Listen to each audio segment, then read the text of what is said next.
কুড়িগ্রামের চিলমারিতে ব্রহ্মপুত্র নদের ডান তীর রক্ষা বাঁধে ফের ধস দেখা দিয়েছে। মাত্র 15 দিনের ব্যবধানে একই এলাকায় নতুন করে প্রায় 60 মিটার ব্লক নদীগর্ভে বিলীন হয়ে গেছে। এতে তীরবর্তী মানুষের মধ্যে ভাঙন আতঙ্ক বেড়েছে। ভাঙন ঠেকাতে জরুরি ভিত্তিতে জিও ব্যাগ ফেলছে পানি উন্নয়ন বোর্ড। চিলমারি উপজেলার ব্রহ্মপুত্র নদের ডান তীর রক্ষা বাঁধের কাঁচকোল এলাকার 3টি স্থানে প্রায় 100 মিটার ব্লক পিচিং ধসে যায় গত 1 জুলাই।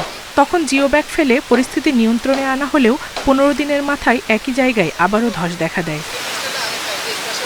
এ নিয়ে চলতি বর্ষা মৌসুমেই বাঁধটির অন্তত 150 থেকে 160 মিটার এলাকায় ধসের ঘটনা ঘটেছে। ভাঙন অব্যাহত থাকায় আতঙ্কের দিন কাটাচ্ছে স্থানীয় বাসিন্দারা। দ্রুত জরুরি ব্যবস্থা না নিলে বাঁধটির বড় অংশ ধসে যাওয়ার শঙ্কা তাদের। এটা ভাঙে 2টে বস্তা ফেলা বন্ধ হয়, আর একটাই ভাঙে, সেটা ভাঙে যে আর একটাই হয়, এইভাবে তো চলবে। ঘর দুয়ার ভাঙি ধরিয়ে মানে আমরা কোথায় যাব? আমার যাওয়ার মতো কোনো জায়গা নাই। এই পক্ষে উপায় চলে যায়, ও পক্ষে উপায় চলে যায়। এদিন করতে করতে আমরা বুঝি 100 ভাঙা দিচ্ছি।